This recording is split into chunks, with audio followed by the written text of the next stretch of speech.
Autism एक ऐसी बीमारी है जिसमें व्यक्ति लोगों के बीच जाने से भी हिचकिचाता है। आमतौर पर ये समस्या बचपन में ही हो जाती है। इस डिजीज के कारण बच्चे का मानसिक विकास भी धीमा हो जाता है और ऑटिज्म से पीड़ित बच्चे सामान्य बच्चों की तुलना में अलग होते हैं। उनके सोचने समझने की शक्ति और किसी काम को करने का तरीका अलग होता है। कुछ लोग मानते हैं कि ये बीमारी एक मानसिक समस्या है, इसका कोई इलाज नहीं है, लेकिन ऐसा नहीं है। थेरेपी के माध्यम से इस समस्या का समाधान संभव है।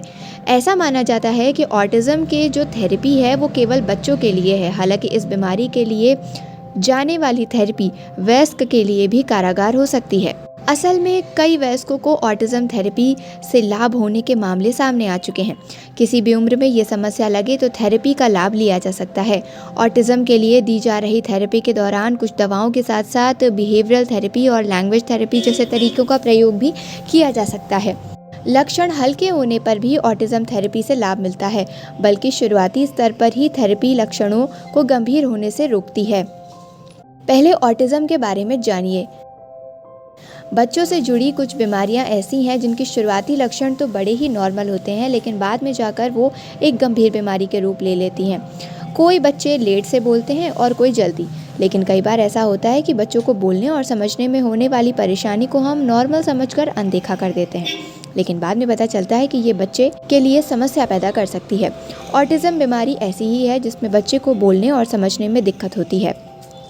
साफ शब्दों में कहें तो इस बीमारी में बच्चों का मानसिक विकास ठीक से नहीं हो पाता। मेडिकल टर्म में इसे ऑटिज्म कहते हैं। ऑटिज्म की बीमारी में क्या होता है? ऑटिज्म स्पेक्ट्रम डिसऑर्डर दिमाग से जुड़ी बीमारी है। इसमें एक व्यक्ति दूसरे के साथ मेलजोल ठीक से नहीं कर पाता।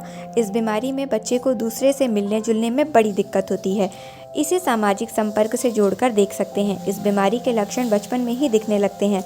जो लोग इस बीमारी से जूझ रहे हैं उन्हें डिप्रेशन, चिंता, सोने में कठिनाई सहित कई सारी परेशानियों को झेलना पड़ता है।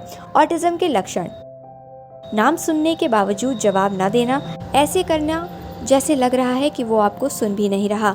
इस बीमारी के लक्षण बचपन से ही दिखाई देने लगते हैं, जैसे अकेला रहना और खेलना, बोलचाल से बचना और बोलचाल में देरी होना, गाने वाली आवाज़ या रोबोट की तरह बोलना, शब्दों में दोहराना और ऐसे करना कि उसे समझ में ही नहीं आ रहा है, बार बार एक ही हरकत करना जैसे हिलना, घूमना, ऐसी हरकतें करना जिसमें खुद का नुकसान हो जाए, जैसे काटना या सिर पटकना, थोड़े से बदलाव में परेशानी, अजीब हरकतें करना, पैर की उंगलियों पर चलना। ऑटिज्म कोई बीमारी नहीं बल्कि एक न्यूरोलॉजिकल कंडीशन है जो व्यक्ति के संचार और सामाजिक कौशल को प्रभावित कर सकती है।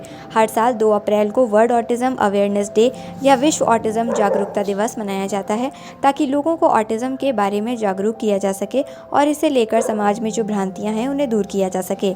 इस दिन का मकसद साफ है: ऑटिज्म से पीड़ित लोगों को समझना, उन्हें सपोर्ट देना और उन्हें समाज में बराबरी का स्थान दिलाना।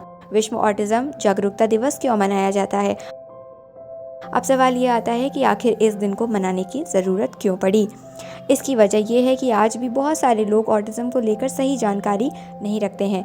कई बार इसे मानसिक बीमारी समझ लिया जाता है, तो कई बार ऐसे बच्चों को गलत समझकर समाज से अलग कर दिया जाता है।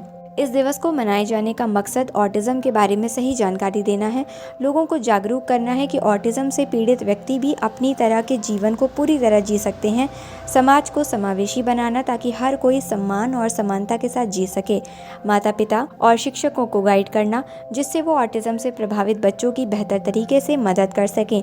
संयुक्त राष्ट्र महासभा ने 18 दिसंबर 2007 को वर्ल्ड ऑटिज्म अवेयरनेस डे को आधिकारिक तौर पर मान्यता दी और 2 अप्रैल को इसे मनाने का निर्णय लिया गया। पहली बार 2008 में ये दिवस मनाया गया था। तब से हर साल दुनिया में इस दिन को अलग अलग तरीके से मनाया जाता है। कई देशों में इस दिन इमारतों को नीली रोशनी में रोशन किया जाता है, जिसे लाइट इट अप ब्लू कहा जाता है। ये ऑटिज्म के प्रति जागरूकता और समर्थन का प्रतीक है। विश्व ऑटिज्म जागरूकता दिवस का महत्व: ये दिन ऑटिज्म को लेकर गलतफहमियों को दूर करने में मदद करता है। ऑटिज्म से ग्रसित बच्चों और बड़ों को समझने और उन्हें आत्मनिर्भर बनाने की दिशा में काम किया जाता है। स्कूलों और कॉलेजों में इस विषय पर सेमिनार और वर्कशॉप आयोजित की जाती हैं। सरकारें और सामाजिक संगठन मिलकर ऑटिज्म से प्रभावित लोगों के लिए बेहतर नीतियाँ बनाते हैं।